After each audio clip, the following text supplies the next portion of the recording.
Right. So uh, today we are going to look at the question which comes from mergers and acquisitions. It's called Nente, and basically it is an association equation which tries to cover so many aspects regarding what we saw yesterday, but also how to make decisions. Because what we look at is investment decisions in this case, and one of them is to merge with another company or whether to acquire another company. So you will find that when we are looking at it, we are going to basically be seeing similar things, although we are going to bring in aspects that we didn't see yesterday, like how to get the cost of capital, how to value a company, that kind of thing. So like as we said, you need to first of all know what is required of you.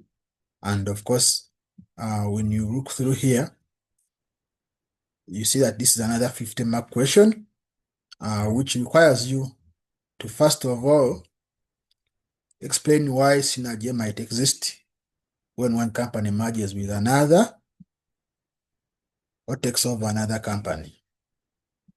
So this is something that you can answer very fast if you know it. If you don't know it, you may struggle, but you try to go when you have as much theory on your belt as you can, so that when you have a question like this, you are able to know what to do with it. So, like I said, once you are summarizing yourself, what you have learned from a question, you can write these points down, because they are the same question points that you find on any question when I am asking you the potential synergies. But here they are saying when one company merges with another. So this is a question that is not linked to the scenario. However, sometimes they will ask you to give the potential synergies for Nente, maybe acquiring another company. So those are answered differently because one of them is generic, but the other has to be specific to the scenario. So you read through and see what possible synergies they might be. But knowing the general one is good because then it means that you just have to see which ones apply for this scenario and you link it. And then, of course, prepare the report. I believe we saw a report yesterday and how it is prepared. In this report, they're saying we are going to estimate the current value of a Nente share using the free cash flow to equity or to farm methodology. Then estimate the percentage gain in value to a Nente share and a media share under each payment offer. Then estimate the percentage gain in the value of the follow-on product to Nente share based on the cash flows and the assumption that the production can be delayed following acquisition of the exclusive rights of production. And then they're saying, because of course here, this is called the follow-on option. So I'll try to let you understand what that means. But basically, a follow-on option looks at the real option that can happen when you invest.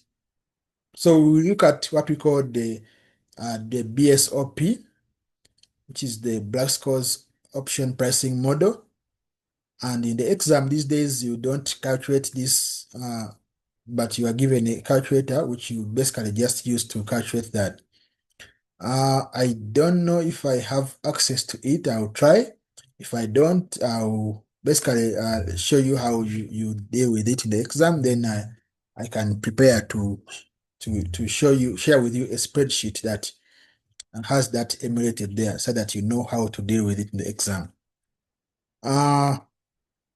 Then the other part of the report is discuss the likely reaction to Nente and the media shareholders to the takeover offer, including the assumptions that you have made and how the follow-on option product value can be utilized by Nente. So this is the report. Then this other part is not part of the report. You have to explain the circumstances in which the Black-Scholes option pricing model could be used to assess whether the value of the company, including the data required for the variables used in the model. And this guy, this was just free marks for you because you are using the formula up there. So of course you should have looked at the variables that you have used, and you're supposed to just put them here and give some explanation of when it is important to use that. Of course, don't forget that you are still being assessed for 10 marks for section A. Here you need communication, that's the report, analysis and evaluation, the computation and how you talk about them, skepticism, questioning the assumptions that have been made, and also commercial acumen, that's being able to know the business dealings. So things like that. So now that we have looked at the questions, so we go and look at what is given to us. So this company is unlisted. So whenever you are dealing with companies, you need to understand whether that company is a private company or public company. Private company means that it is not listed, and therefore it has some restrictions in terms of acquiring capital, but also it makes it difficult for you to calculate the cost of capital, because when a company is listed, then they basically have their shares trading, so you can know the value of the shares easily. So it is not listed, that is one thing, but also designs and develops tools and parts of specialist machinery. So this is what it does. It was formed 4 years ago by the 3 friends, and they own 20% in total. Then we have another 5 business angel organizations who own the remaining 80%, and they have it in equal parts. So if they are owning 80% and there are 5, so that means that none of them owns enough to usurp these 4 friends, these 3 friends. Okay, that is one thing that you can say about that. Also, there's a large amount of debt in the form of variable rate loans. So of course, when you are looking at loans, the rate, if it's variable, it means that when the government changes the rate, then also you pay more. But also when the government changes the rate and it's lower, then you pay less. So, but it brings some kind of risk with it. Ideally, you would prefer to have fixed interest loan, because then you know how much you're going to be parting with. So that is the beauty about them being fixed. But okay, we have variable rate loans. Initially, the amount of annual interest payable on the loans was low. So before the amount was low, so we invested internally generated funds to expand the business. Right now, because of increase in interest rates, there is limited scope for other future development and expansion, because the cost of capital has become so high, and therefore most development projects tend to not be profitable. So that is something that you would see coming if you read that part of variable rate loans. So it's something that you need to appraise of yourself, that when you see some words in a question, you can kind of think. So that is the business acumen. For us, it's just a matter of having read the materials, having watched the videos. So because the business acumen is there embedded for you to use. So now the board is now looking at 3 friends. The board has these 3 friends and somebody from each of the business and organizations. So they met recently to discuss how to secure the company's future prospects, and there are 2 proposals that have been set. And the first proposal is to accept a takeover from Mije, which is a listed company and develops and manufactures specialist machinery tools and parts. So You can see this is going to be similar to what we do already. For us, we have been manufacturing only parts, but these guys are developing. Actually, we have been developing the tools as well, so it's very similar to what we are doing. So that is something that you should keep in mind. Right now, they are offering us 2.95 cash dollars per share, or a share for share exchange, where 2 million shares would be offered for 3 Nente shares. Now, when you are merging with a company, there are different options. Okay, most times you buy the shares of the other company, you pay the shareholders money, but you can also give them payment in terms of deferred payment, where you give them money later on. But that's still money, although it has a different treatment, slightly different treatment in financial reporting. But here, financial management, okay, we may also apply time value of money to it, but it's not something that is very commonly asked. Usually, it's just cash, really, just cash coming later on. And then you can also tell them that, okay, I'm going to give you my shares for your old shares, so that they remain shareholders in the new company, that the company that has been merged. That is what they are saying here of a share for share exchange. Of course, there is also contingent consideration, where you will pay money, but on condition that some things happen.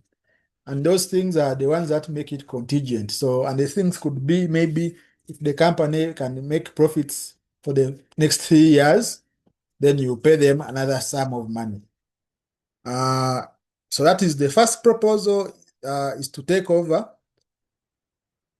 Then the second proposal is to pursue an opportunity to develop a small prototype product that just breaks even financially. So now that means that this is not going to bring money to the shareholders, but it gives them a right, an exclusive right, to produce a follow-on product within 2 years. Now, this is where the Black Scholes option pricing model is going to come in, because as you know, or as you may not know, when you are looking at NPV projects, sometimes you are only seeing if it's profitable or not. If it's profitable, then you invest. That means that NPV is positive, but then if it's negative, you don't invest. But that is a decision that you make here and now. But there are some situations whereby there is a chance for you to actually make that decision later on in life. Maybe you have an option to buy a business or to sell the business after some years in case things are not working as plans. So there is some kind of options that come in. And there is also this one, which is a follow-on option, whereby you can actually produce a product within 2 years. And maybe this project is not profitable as it is, but because it gives you this exclusive right to make this product might be very profitable. And being exclusively producing it might be good for you. But how do you now look at that? Because that is something that is not yet it doesn't have a cash value attached to it. Because the project itself just breaks even, which means that the NPV is zero or slightly positive. So that's where now that comes. So, but they did not agree on those options. And after the meeting, Miguel was consulted about the exclusive rights. Directors said that they had not considered the rights in their computations and were willing to continue with the takeover offer on the same terms without them. So now for us, we need to consider them because they are important, like I said. Right now, we have 10 million shares. No, not us, Miguel has 10 million shares in issue, and they are trading for $4.8 each. The price to earnings ratio is 15. and there is sufficient cash to pay for Nente's equity and a subsequent substantial portion of the debt, and that believe that that will enable us to operate on a PE level of 15 as well. And in addition to that, we believe that it can find cost-based synergies of 150,000 after tax per year for the foreseeable future. Right now, the profit after tax is 3.2 million for media. So, some things that are mentioned here that we shall discuss, but one of them is the PE ratio, which is the profit to earning ratio. And basically, it looks at, price to earnings ratio looks at the share price and then looking at also the earnings per share. It gives you basically an indication of how each share is valued based on its earnings. And we shall see how that is used, but it's used only for companies that are listed. So, because media is listed, we have its PE ratio. And they're saying that when we merge, because they will reduce the debt and all that, then they will still use a PE ratio of 15 as well for the new merger or the company itself, Nente. Okay, and as I told you here, skepticism should come in flying at that point. So you need to be looking at things that you're going to kind of question. Now, this is one of those things you can question because ideally, when you have a company which is not listed, it's not going to be very easy to have the same PE ratio as a listed company.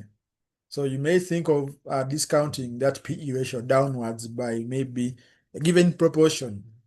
So they are giving us information relating to Nente and the product. So this is the recent statement of P&L. We have revenue, we have profit before tax and interest, we have the interest and tax, then we have the dividends, which didn't have actually any value. They didn't give any dividends for that year. So then we have the financial position.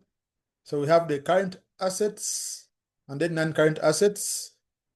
And then, of course, we have the share capital. Then we have reserves. Then we have non-current liabilities, which are the loans. And then we have current liabilities. And then we have the total.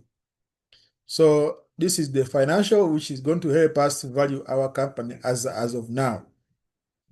Now, arriving at this figure of the after-tax amount, profit after tax, we removed some depreciation and other non-cash expenses of 1.206. Now, we need to invest 1.01 in non-current assets and working capital to continue operation, and it's an annual investment. Profit before tax, interest and tax in the first year was 970, and they have been growing in each of the following 3 years to their current level.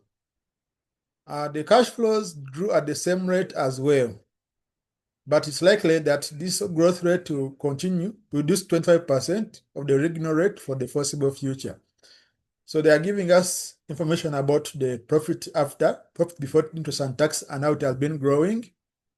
We shall use it, and you'll see how that is used. Right now, Nente pays 7% per year on the loans, which is 380 basis points over the government base rate, and the corporation tax of 20% on profit after interest. Overall cost of capital 11%, reasonable, compensation for the risk undertaken on the investment of this nature. Now, everything that is here we are going to use, but of course, if I explain something as we are doing the question and you still need clarity, you can ask. So then, now this is the second proposal.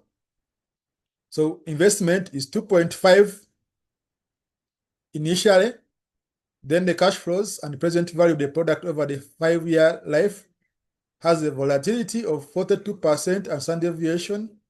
This is the standard deviation actually given. And then we have our cash flows. These are the cash flows and the present values.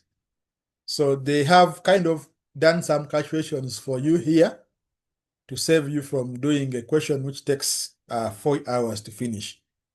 And then so we have it there. So of course, what we want to first understand is why synergies might exist. And there are different synergies that can exist. So if we start to, first of all, understand what synergies are. So synergies, the way they explain it is 1 plus 1 is equal to 3. That is synergies. And basically, what does this mean? Yeah, it means that if you have two companies merging, the value of the combined company is more than the value of the two added together. And why would that happen? You could think of things like reduced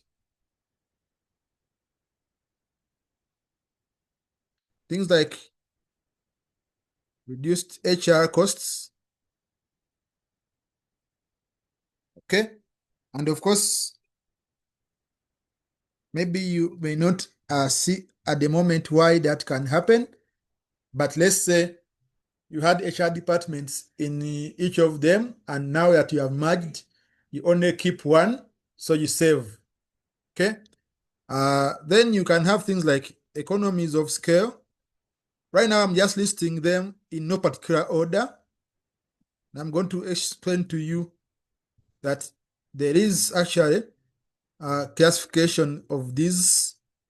Economies of scale means that because you are producing more after combining, there are some things that the cost becomes smaller, because perhaps now when you are absorbing overheads for the office building, you are absorbing them over much more production units, and therefore that improves your outlook in terms of the costs. But also, you can have things that maybe you can have complementary products.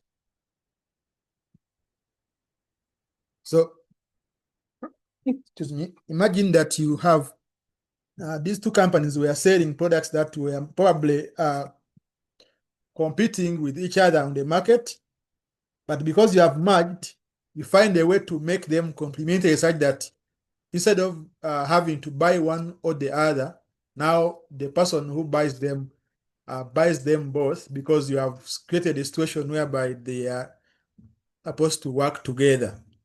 Okay, these are a few of the examples that on top of your mind can make it that 1 plus 1 is equal to 3.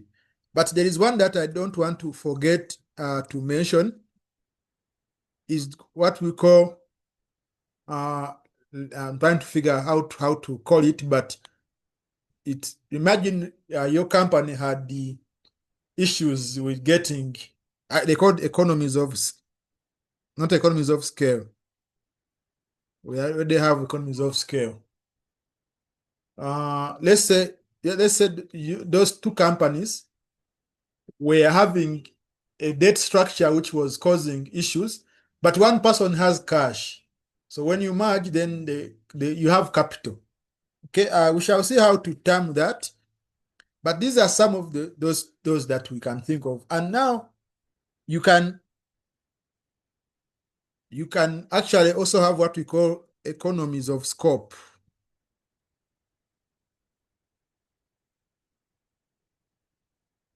So scale, we said, was when you have savings because of maybe you are producing more. But also scope could be that you have maybe some of the redundancies cut out. So for example, when you have different companies, both of those companies actually having maybe to put out marketing costs. But now that you are together, you only use one marketing agency. So that saves you. So there are some savings that sort of some of those examples that I'm listing here, but we can categorize them actually. So how do we categorize them? We categorize them. We have categories of efficiency. Okay, and those ones that are in efficiency, we have economies of scale.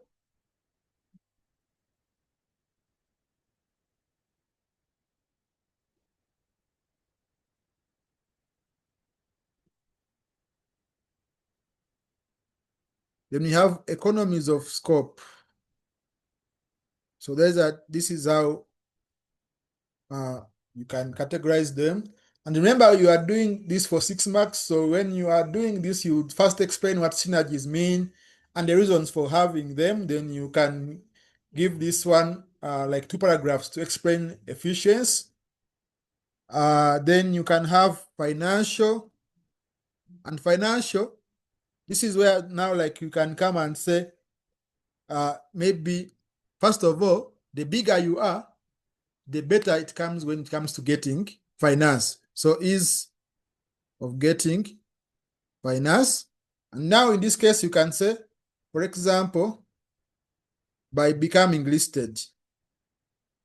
Because right now we are not listed, but if we merge with a listed company, then we become listed in a way. So we can actually be able to get some of that. And of course, the other savings that we said, reduced HR costs, complementary products, things like that. Then you can also talk about the market efficiencies or market synergies.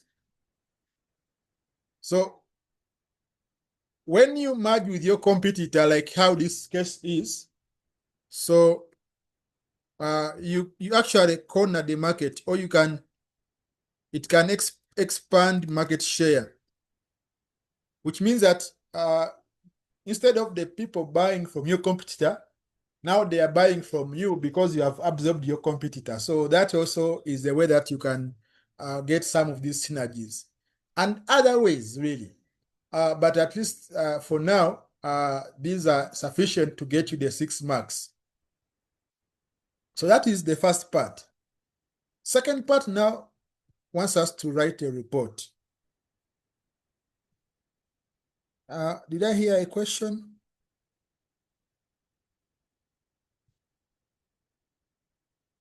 No?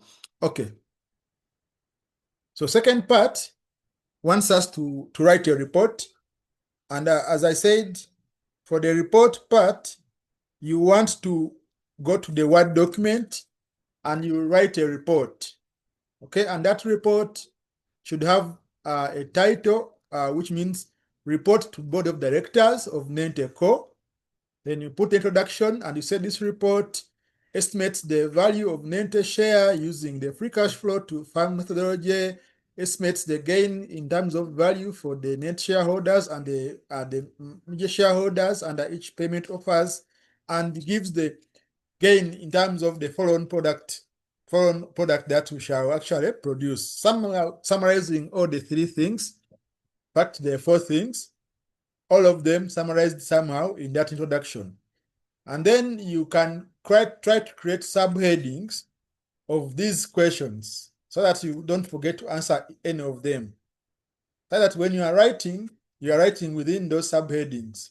That means that as you are writing, chances of you forgetting to answer any one of these parts becomes limited, which is very important, as I said. So let us now first look at the current value of the Nente share using the free cash flow to farm methodology. So now, we need to know, so the current value. Okay. So now, we need to understand the free cash flow to farm methodology. So the free cash flow farm methodology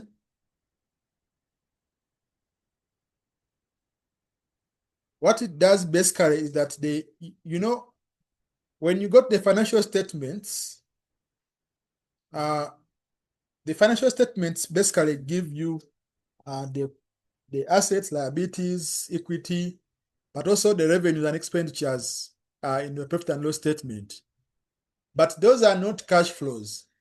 So when you are looking at cash flows, you are looking at after removing things like depreciation and the like, and then you end up with the free cash flow.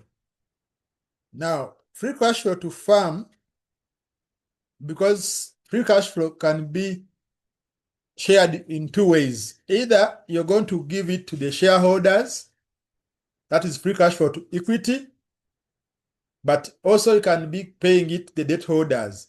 So the combined value is the one that you are sharing to the shareholders, but also the debt holders. That is the free cash flow to farm. So now, how do you get it? So you look at what did they tell us about the cash flows. So they are telling us that the profit before interest and tax in the first year was 970,000, and it has been growing in each of the following 3 years to the current level. So 970 to the current level of 1230. So we can use this to determine the growth. And they're saying but that is going to reduce likely to 25% after for the foreseeable future. So we can determine the first growth that we've had, then we know which is the growth after that reduction. And then we can determine the free cash flow, then we use the growth on that. So let's first find the free cash flows. And as I said, with the free cash flows, you need to look at cash flows. If you look at this figure here of 620, okay? Oh, actually, this is too far because you are going to have to remove the tax, interest, and the like. So if you start from this figure of 1230, that is the profit before interest and tax. Then you need to remove anything that is not a cash inflow or cash flow or outflow. And they told us that in arriving at that figure, we had depreciation of 1.206, and we have to add that back because that is not a cash flow. Depreciation is not a cash flow. And then we need to also remove, because they are saying free cash flow to farm. So we need to, first of all, remove what we have incurred and also how much we have repaid to the tax. So we have to remove those two. So we are going to have profit before interest and tax, which is 1230. And you can choose to round off, but I think for this one, we are not going to round off. So we had back the depreciation because it's not a cash flow. And the depreciation there was 1,206,000. It is depreciation and the other non-cash flow items, okay? And none-other cash expenses. Let's put it all there so that we understand what we are adding, not just depreciation. Okay? So now what we have here We then remove the tax and the tax that was paid.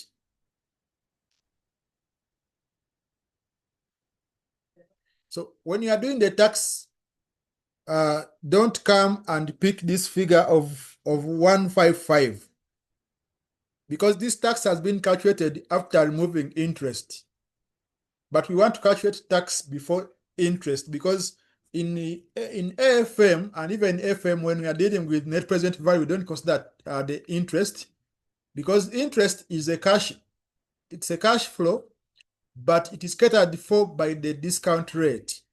So we never put it in our calculations. So that's why we are going to actually not use this 155 as tax, but rather we shall use the proportion, which is 20% of what? Of our profit before interest and tax. So we remove that tax. And then we also remove the investment. So the investment that we are referring here is the additional annual cash investment of 1.10 in non-current assets and working capital. So we remove that. So that we see how much remains that can be to the shareholders and the debt holders. So which is 1010. So after How about question?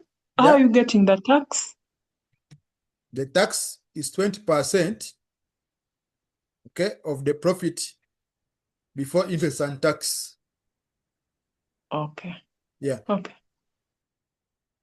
So after removing our cash investment, so we have our free cash flows, which is 1.18. Now, after that, we calculate the growth. So what is the past growth? Now, remember, as we are working, we know that we have tables, okay, that are given to us in the exam. So don't forget about these tables. And they have also the Black-Scholes option pricing model, but we are not yet there. I'll show you how, although it has been simplified for you, and yet, okay, let's first leave that part alone. What we are going to do when we are using the free cash flow method, basically you are using the growth model, this growth model. And basically it is telling you that if you want to know the price or the value of a company, which is P note, you need to know the free cash flow, which in this case is the dividend that has just been given. Then you multiply it by 1 plus growth divided by the cost of equity minus growth. So this formula here is determining the price of a share based on the dividend, but it can also be used to determine the value of the company based on the free cash flows. The same formula. Basically, you just switch out the price, and then you replace that price by the value of the company. So which means that we need to find a couple of things. We need to find the growth, and also need to find the cost of equity, but I think that has been given to us. So for the growth, we are going to use the information that has been shared. They told us that the past growth, it was 973 years ago, and it has grown steadily. So the past growth can be computed from this. And basically, how do you get it? I mean, you can determine it using growth, whereby you say you would get the growth. You could say maybe to get from 970 to 1.23, then you can determine the growth. But this growth has been occurring on a yearly basis. So how do you get that? You get 1,230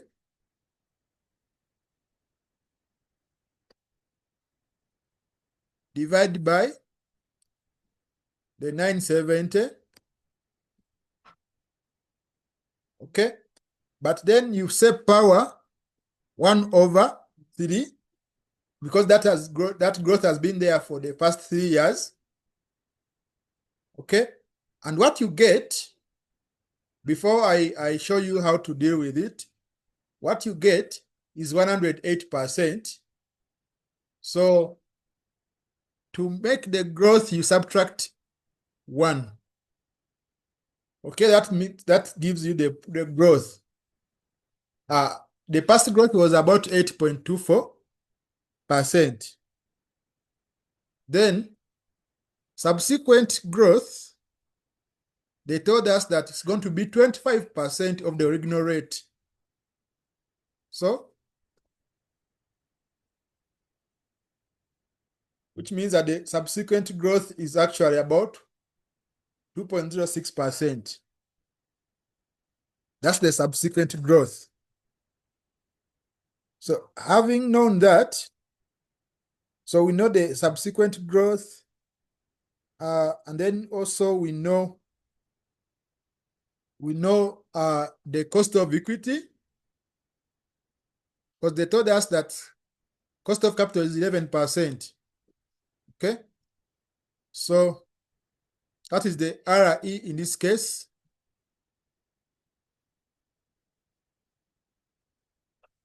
Now we have all the values we need to calculate our valuation. Okay, so the valuation, remember we are using this, so we use the free cash flow multiplied by 1 plus the growth divided by cost of capital minus the growth, which gives us about 13.6469.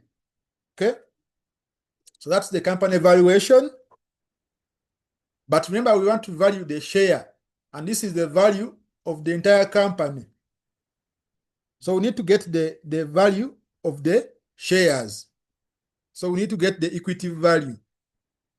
Equity value is basically this value minus the value of the debt. And the value of the debt, we can take, let's see the value of the debt that we can take, the non-current liabilities. Okay, now there is a caveat. Remember, as we are going, we need to understand the assumptions that we are making. This value here is in the financial statements, therefore it's not present value. So we are assuming that the variable rate loans in the financial statements are written at their present value, or basically realizable value, something of a sort. But that's not the case, and therefore that is one of the assumptions that we shall see having been made. But we are going to subtract 6.5 million. So we get this, and we subtract 6.5 million. And that gives us 6.9 as the equity value. Now, we can now determine the value of each share. Because, of course, once you know how many shares you have, then you can actually determine the value of each share. So how many shares do we have? So we can go and see if that information is given to us. Or we have it here. Because we have the share capital, and it's 960,000, and each share is 40 cents. So we can know how many shares we have. Just divide 960,000 by 40 cents, which is 0.4, which gives us 2.4 million shares. So then I can get the share value. Divide the 6.9 by the 2.4 million shares. So each share is $2.90. So this is what we wanted to get as the first question, as the first part of this question. So what is your, remember we are answering from our report. So this one we are going to say this is appendix 1, so that we can come and when you are answering, you say the value of each share at the moment using the free cash flow to farm methodology is $2.9 as of now. So then now we go to the second part where they want us to estimate the gain in value of the Nente share and the Midge share under each payment offer. There are two payment offers. The first one was cash, 2.95 per share, or another one for share exchange. So if we are looking at the gain in Nente share under cash offer, is the easiest here because our shares are valued at 2.9 and they are giving us 2.95. So basically 2.95 minus 2.9, that is the gain. So if we divide it by 2.9, that should give us the percentage growth, which is about 1.58. This is the gain in the Nente share under the cash offer. Then, so we need to understand the gain in the value of the Midge share after the cash offer. So, for that, we need to understand what is Midge getting from this. So, we are going to make some assumptions. So, remember the earnings that we saw here. Profit after tax of 620. We are going to assume that this is going to remain the same even when we acquired. So that means that we shall get that 620. But another thing is the synergies. The synergies were told to us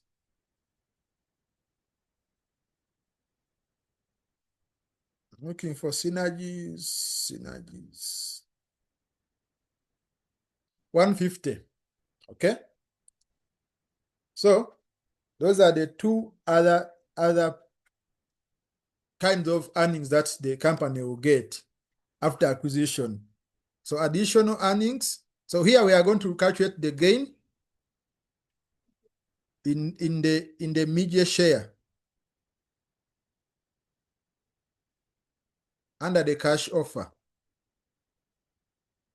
Now this one is going to need us to do some working. So we are going to say what is the additional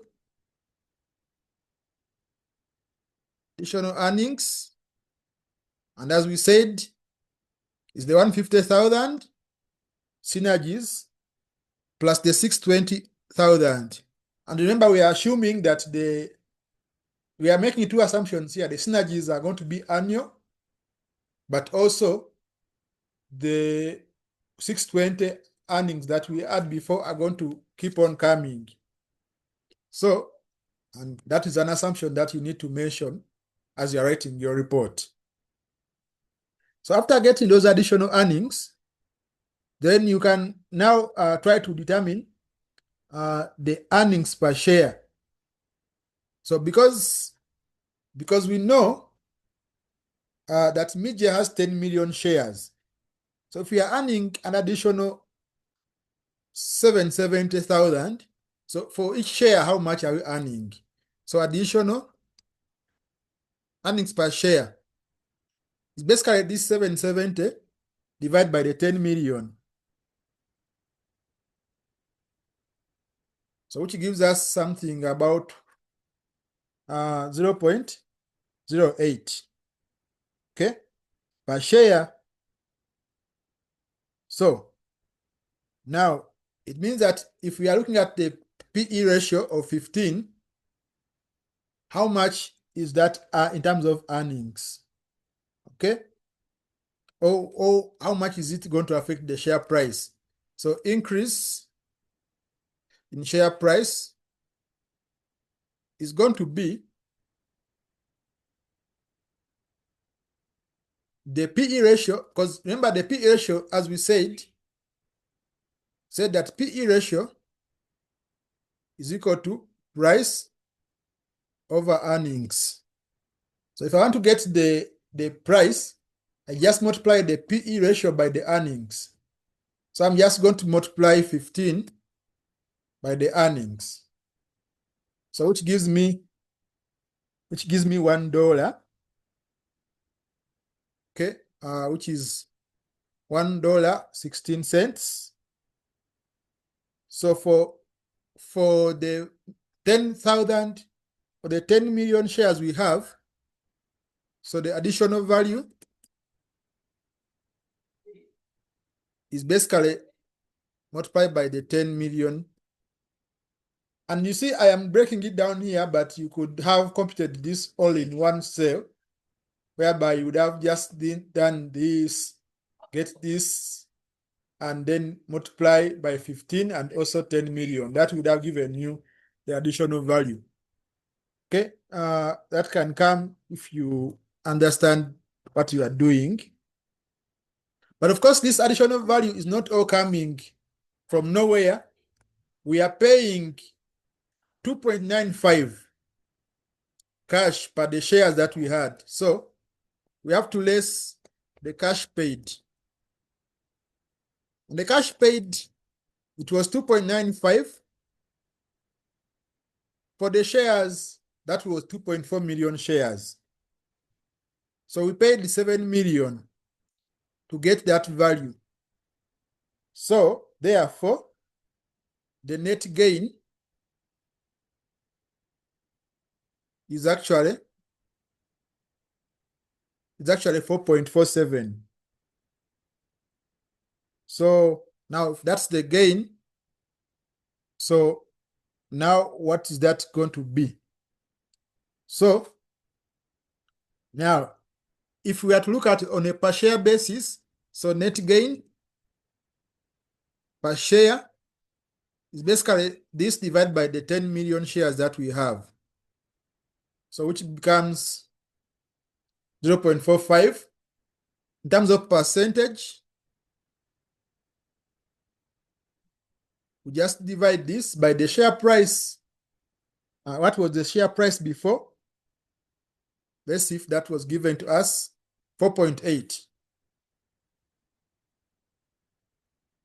So that means that that is a gain of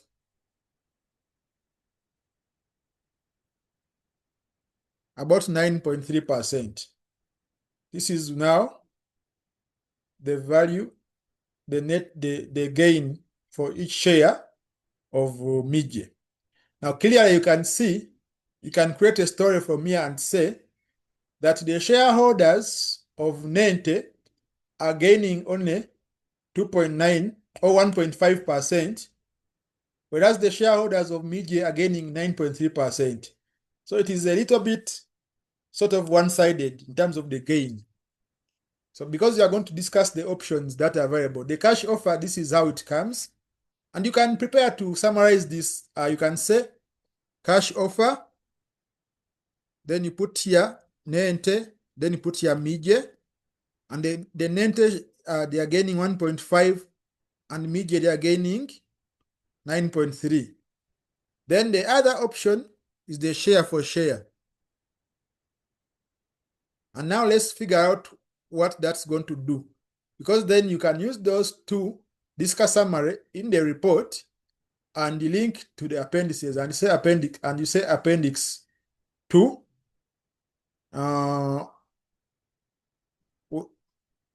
Where is that? Appendix 2.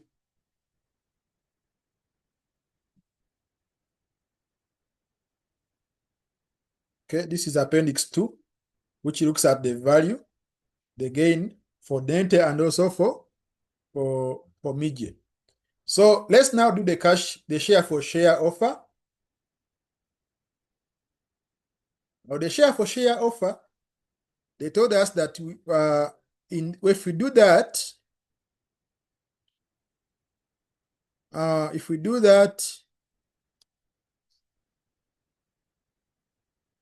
okay, see here. If we do that, 2 media shares would be offered for 3 Nente shares. So it's called the 2 for 3. Okay, so for each 3 Nente shares, we shall give 2. So now we need to determine the value of the shares. So first of all, how we do it is that when the company combines, what will be the combined earnings? Then we shall also need to know how many shares in total do we have, then we can get the earnings per share. Then that share price is going to be shared. That gain is going to be shared amongst the two. So let's first get the earnings of the combined company.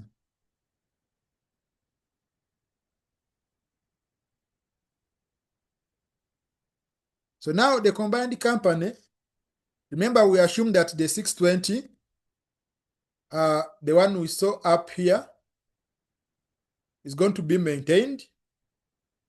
And also the synergies, we have done this part before. Then we also add the expected earnings from this company right now, the one of Midge. So let's see Midge.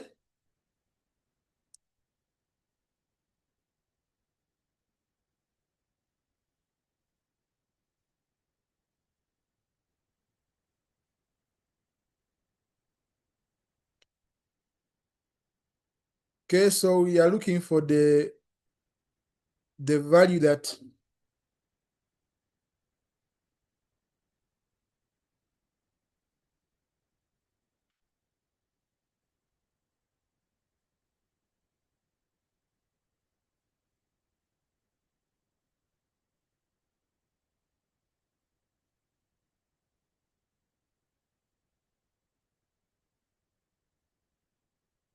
okay. They are saying that Midge's current profit after tax is 3.2. So we are assuming that 3.2 will also remain. So persistent.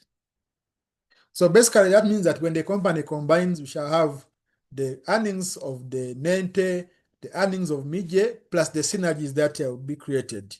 That should give us 3.97 as the earnings per share of the combined company.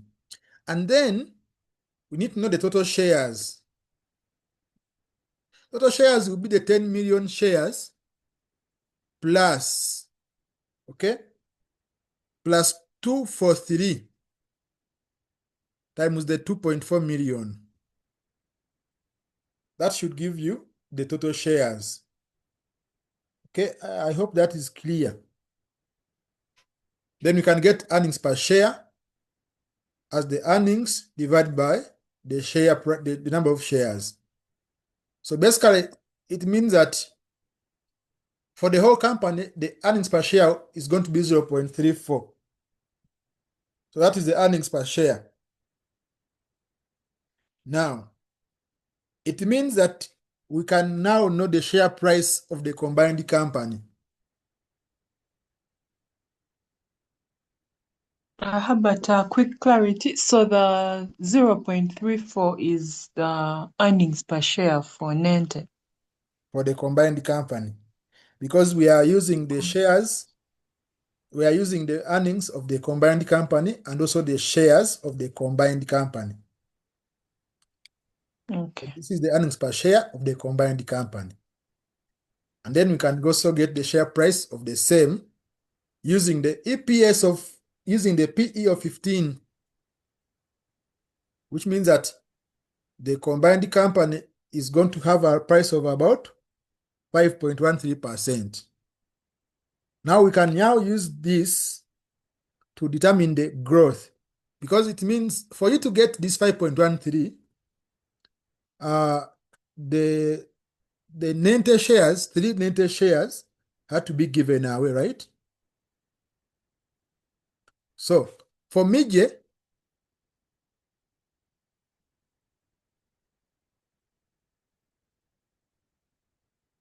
because for Mije, how they look at it is that their share price was at 4.8. Now it is at 5.13. So basically, you just get 5.13 minus 4.8 divided by 4.8. For them, they have grown by 7%. Okay, so we can actually come and bring it here for Mije, 7%. Now, for Nente,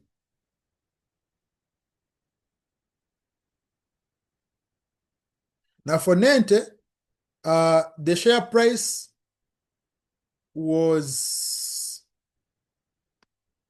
I think we calculated it,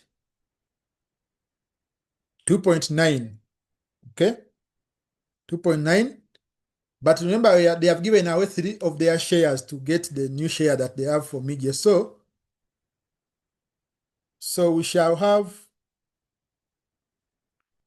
3 multiplied by the 2.9.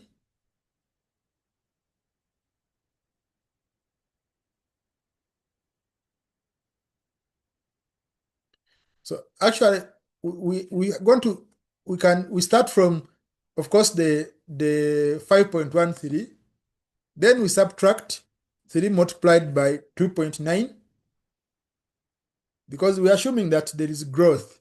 If we get a negative, that means that it's going to we shall change that. Then divide by, again, 3 multiplied by 2.9. And I'm referencing such that in case I change my formulas up there or I change some figures, this one still works. And actually, but remember, we are also getting 2 shares. So remember, it is a 2 for, let's see, let's read it here. It's a 2 for 3.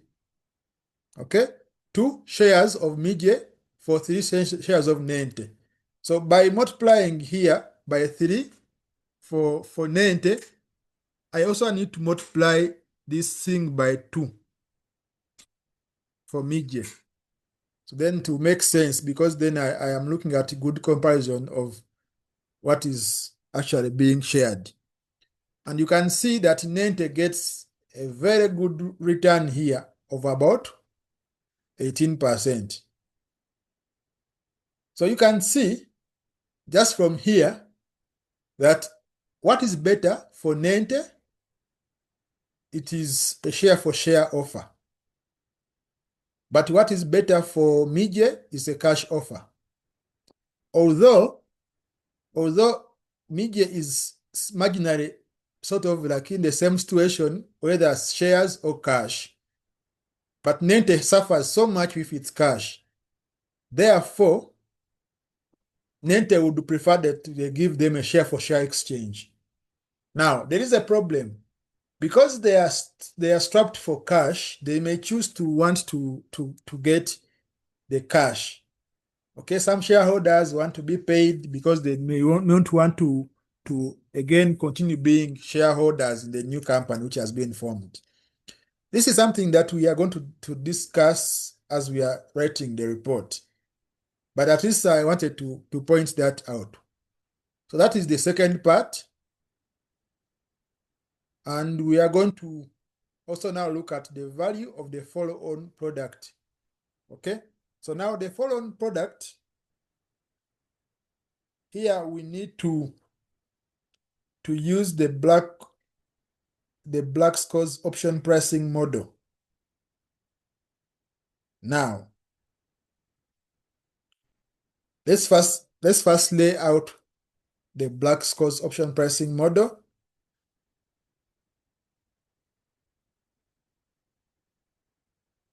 And I'm going to show it to you from the textbook.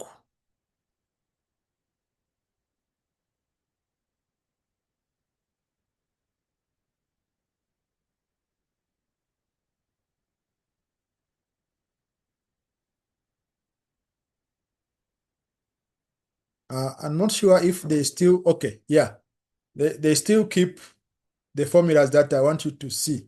And for my case, I may use them right now in this example because I don't know if I still have access to the practice platform to show you this formula in action. Okay, let me just give it a shot. Not certain I still have.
Yeah, I do not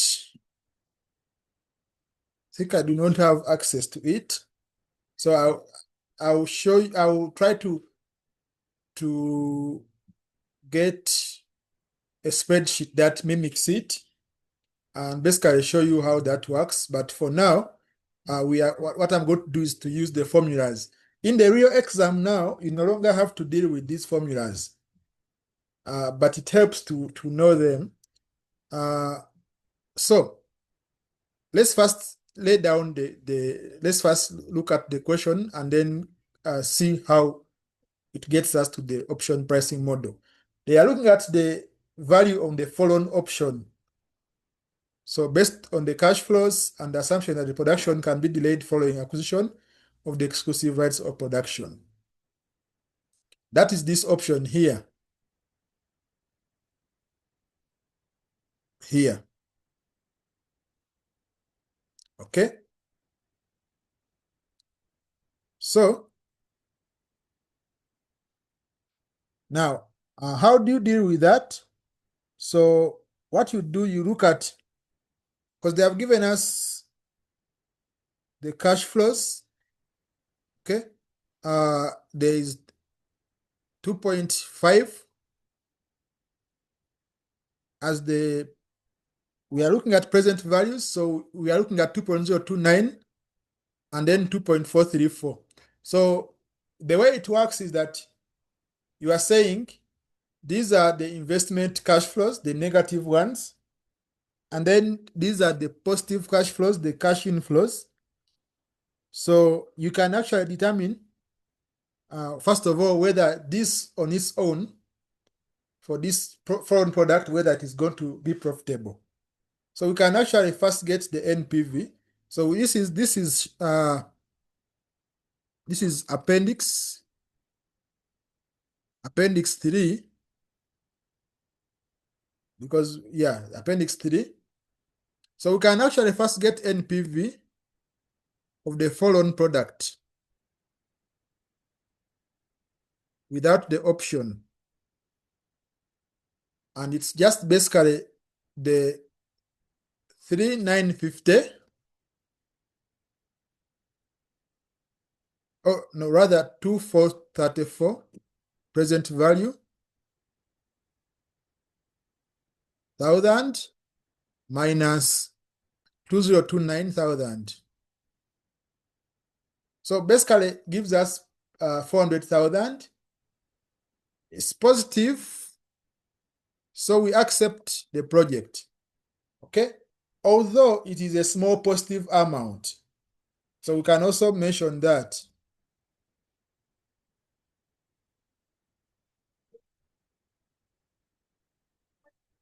Okay, so reason why we are saying it's more positive, we want to make it clear that, okay, right, we are going to do this, but the figure is not so much of a positive figure. So probably you may not have accepted this on its own. But that's why we are going to now look at the what? The option to and the option here is that you get this investment of 2.5 cash flows present value over the left year with the rate of front and as follows. But as a second option, they say that we are going to be able to do this within 2 years. So the 2 years kind of gives us some time to consider. So that's the part here, delaying to decide this product because we are going to do it in 2 years' time. So things could become better within those 2 years and the product is feasible. If not, then we don't do the product. So that is the option that we are looking at here. So now for this, I'm going to just borrow this formula. I decide that I have it somewhere here with me.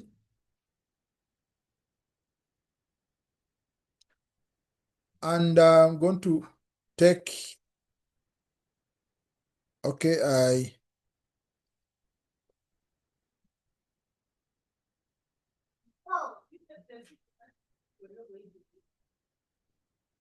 so ideally what we need to know is,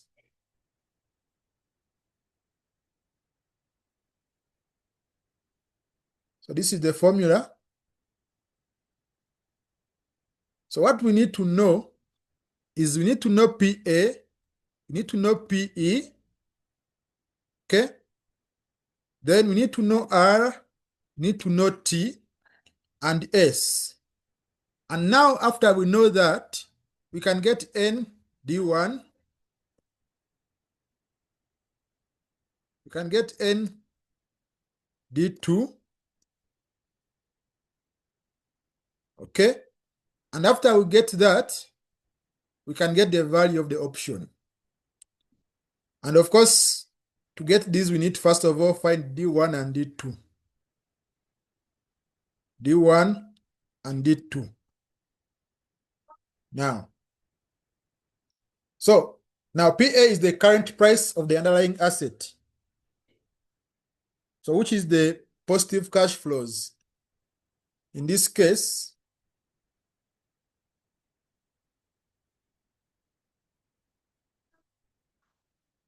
$2.434. That is PA.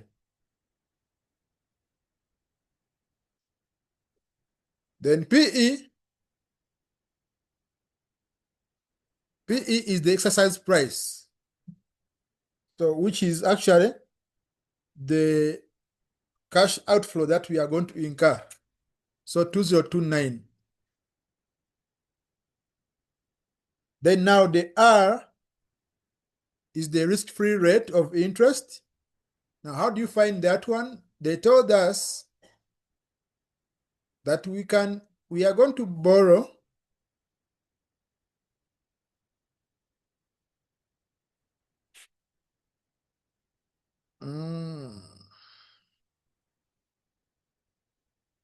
we are going to borrow at 7%, but this one is 3.8% over the government base rate, which means that the government base rate is 7% minus 3.8. So we can actually just come here and say 7% minus 3.8. So that gives us the R, okay, which is 3.2%. Then the T is the time until expiry of the option, which is 2 years. And then the S is the volatility, which is the standard deviation. And they told us here, volatility is 42%. So you write it as 0.42. So now this is all you need. You put this in the in that formula on the practice platform.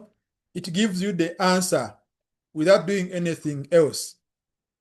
But now, because for me, I do not currently have access to that, I am going to actually calculate using the D1 and D2 and get the ND1 and ND2 and get PA and PE. Haven't done this in a while, so hopefully it turns out to be okay. So let's first get D1. And of course, all I'm doing here is not something you're going to do, okay?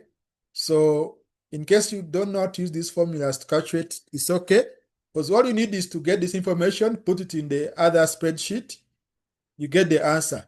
What you need to understand is whether this is a call option or a put option. A call option is an option to buy or an option to invest, which this one is. And the put option is an option to sell. So here we are going to get the call option. In the exam, if they give you a value for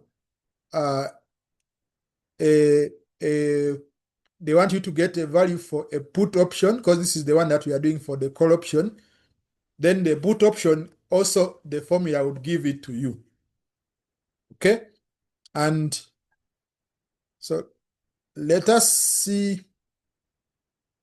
Okay, I'll show you the spreadsheet, how it looks like in the solution to this. But for now, we can get D1 as natural log of PA over PE, then plus R plus 0.5 multiplied by S power 2 multiplied by the T, then everything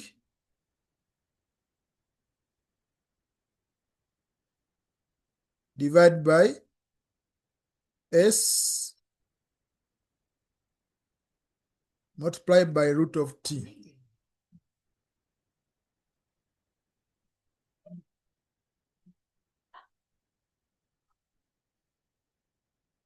Okay, so that is D1. Then D2 is basically D1 minus the S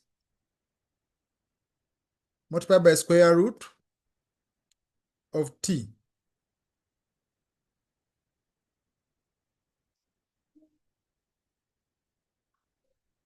Then from there you can get ND1.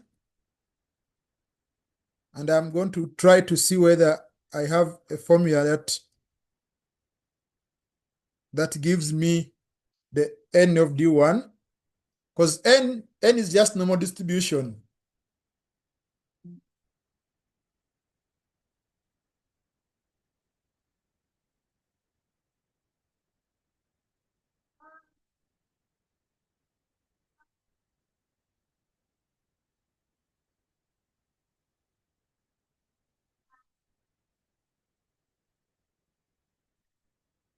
I've not used this before, so I'm just trying out.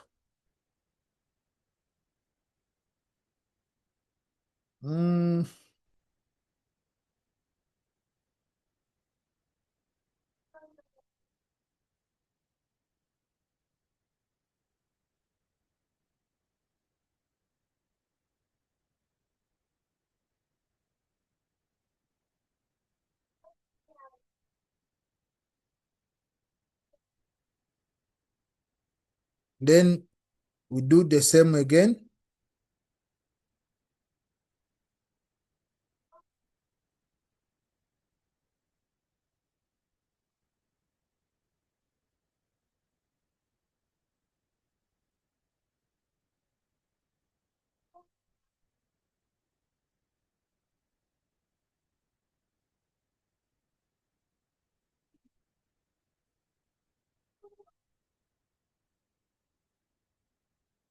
Okay.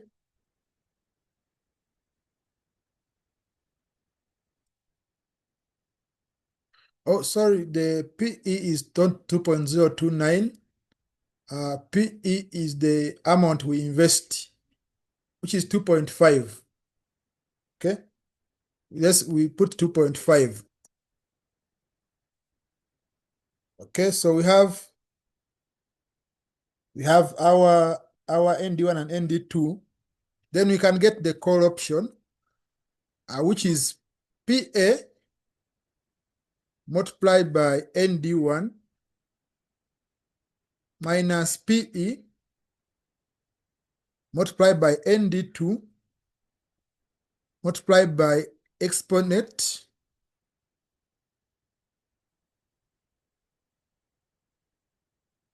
minus RT.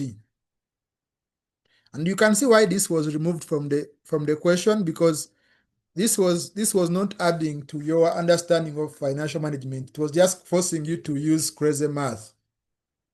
But I've done the call option and 600. Okay, and the 600. And we can now come, this is the call option. So what we do to get the NPV, the real NPV, I can put the word here, real in brackets, is basically to look at the value without the call option, which was 405, plus the call option, which is 603, which means that all of a sudden now it becomes 1 million. Okay, becomes 1 million.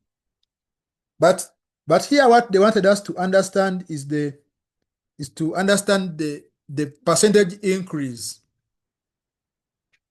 in the value of the foreign option. So here, to get the percentage increase, basically we are going to say 603 divided by the value that we had for each share, because this is the value of the call option, and we had how many shares? 2.4 million shares. So, which gives us 0.25 per share, right? And if you now, okay, this is actually the value, this is the value per share. And then the percentage increase is basically this divided by the value of each share, which we had before, which was 2.9. So which gives us about 8.7%. So what this means is that this option increases the value of our shares by 8.7%. Okay, now just to show you the screenshot, the way that a spreadsheet looks like, let me just go to the solution. So this is page 46.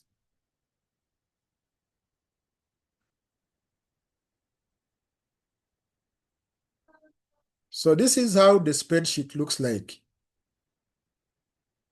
Okay, can you all see it? Yes. Yes. And basically, all you need to put is the PA, PE, the R, T, and the S. Just like we have put them here. These ones here. That's what you need to know. Then the formula calculates for you everything else. It calculates for you D1, D2, ND1, ND2, and the call option and the put option. Here we didn't need to use the put option, but there is a method of calculating the put call parity. But as you see, you don't have to do this math that I've done here. I did it here because I was not able to access the spreadsheet. But this is as easy as is. Just put these 4 figures five figures, then it gives you all this. And now what you just need to choose is whether it is a call or a put option. So you will learn more about it as you do more questions concerning that. But at least now we have answered that part of the question, even with the limitation, without having access to the spreadsheet. And now we can go and look at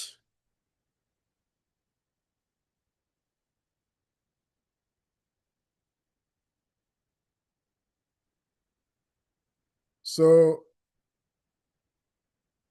the other part of the question is the discussing. Okay, so and as just like we did yesterday, I think, okay, first of all, the discussion part, we have been doing it because we already know that by summarizing here, we are saying that the Nente shareholders will be happy to get the share for share offer. However, it depends on whether they still want to remain as shareholders, because that's what gives them the best value.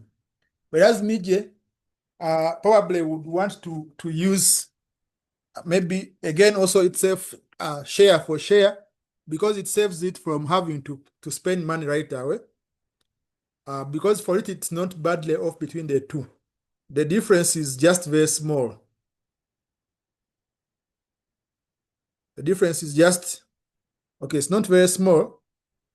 It's about 33% increase, but if you're looking at it absolutely, it's just small from 7 to 9. So now, that is part of the discussion, but I would like to take the rest of the discussion by looking at the solution so that you see how it has been laid out, and also how the report is being written in this case. So again, as I said, make sure I use the report format with the report in the word processor and the appendices in the spreadsheet, which makes you get those marks for communication.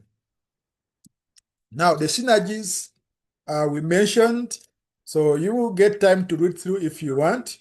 They have expanded on them, which you can look at the solution to get more on this. What I want you to see is the report. Okay, the report considers the value of the takeover based on cash offer and on share offer, looks at the possible reaction to each group of the shareholders, and then also looks at the assumptions made. Okay, and then it shows the computations in the appendices. So the value, as we said, 2.9, and they are showing you where it's coming from. Then they are summarizing here the increased share price based on the cash offer or share to share, and they're showing you where they are calculating this from. Then they looks at the value of the share fallen, which is 8.7. So basically what all that we have done calculating is summarized within this section here, right here. So then it starts to now talk about the shareholders' reaction. Okay, so we said that the Nente shareholders may not accept the cash offer because it is very little. Okay, they are getting 2.95 when their share is 2.9, so there is not so much change really. However, the share for share gives them a larger increase in value. Given that the normal premium on acquisition ranges from 20 to 40, it is closer to what Nente shareholders would find acceptable. It also greater than additional value from the follow-on product. Therefore, Nente should accept the offer of a takeover on a share for share exchange. Here, then they are saying that these have low expected percentage increase than the one that has been suggested there. So you see that now this is analysis.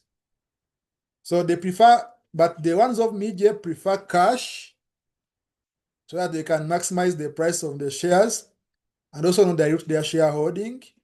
But they would also accept the either option because the price of the share increases.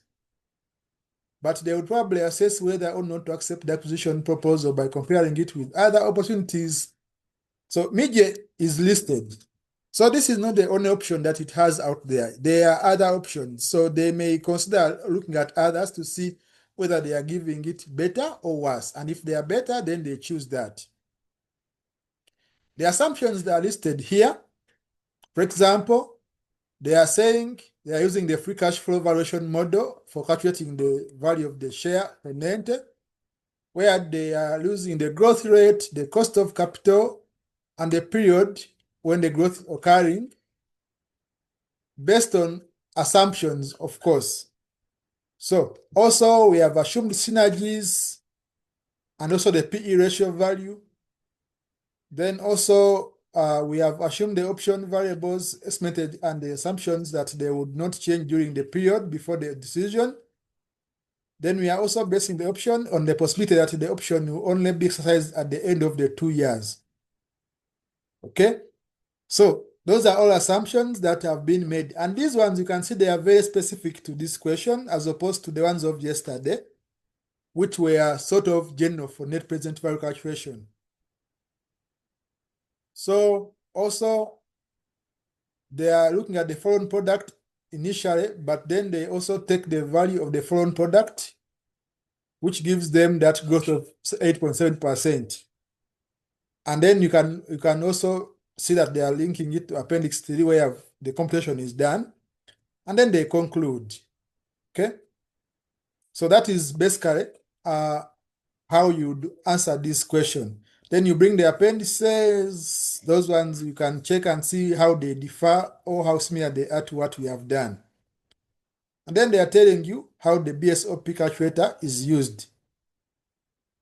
So now the last part of this question is basically looking at the BSOP, okay? And here they are just trying to give you some 6 marks for free.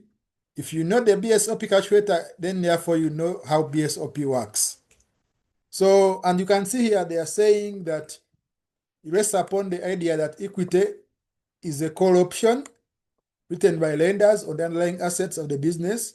If the value of the company declines substantially, then the shareholders can simply walk away, losing the maximum of their investment. On the other hand, the upside potential is unlimited once the interest on debt has been paid. So this is the basis of the BSOP. So it can be used where conventional methods do not reflect the risks fully or where they cannot be used. For example, if we are trying to value an unlisted company with unpredictable future growth, and the variables are talked about here, which are input into the model as you saw them from up, then they come and they say you need proxies to establish some of these variables using the calculator model. And they are listing the variables here: underlying asset value, exercise price, time to expiry, volatility, and the risk-free rate.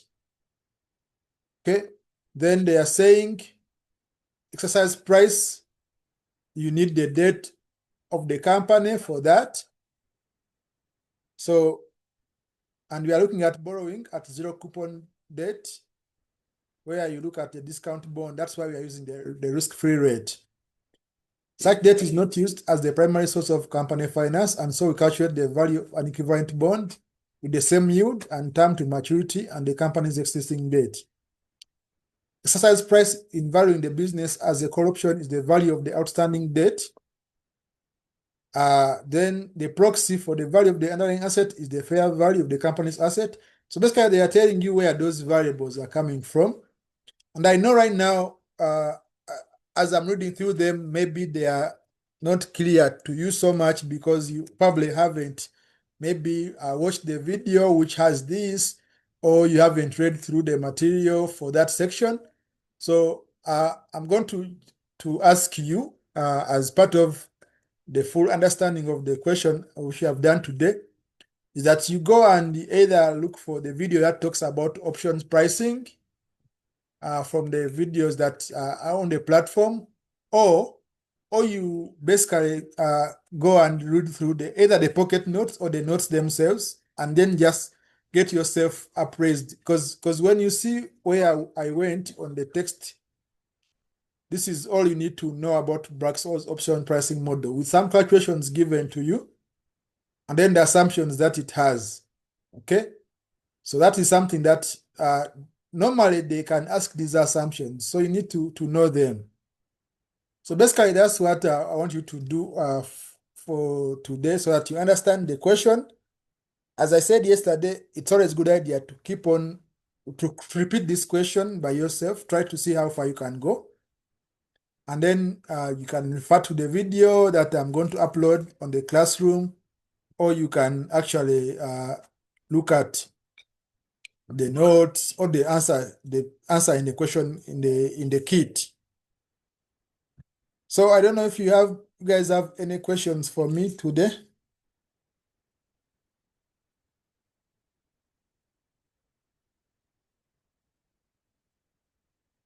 None from my end.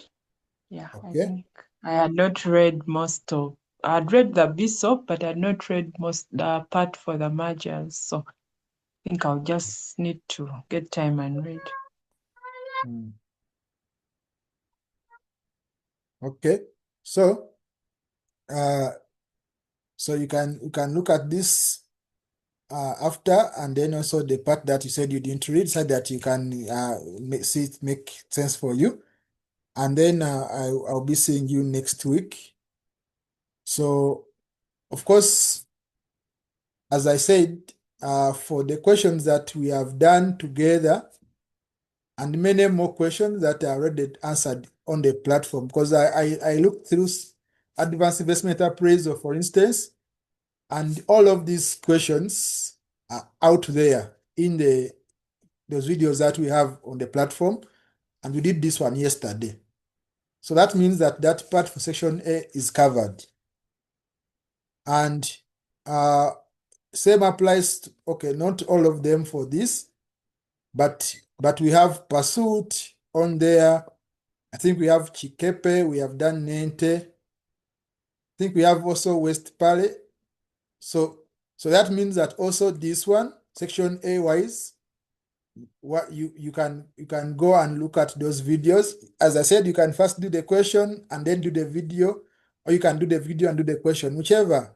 Okay, whichever is better for you. So section B, maybe that's where some of the questions we shall repeat them. But at least if you are using if you are watching all these videos and doing all these questions by yourself, you will get the gist of the information that you need to answer this paper and pass very well. So have a good night and see you next week. All right, thank you. Yeah.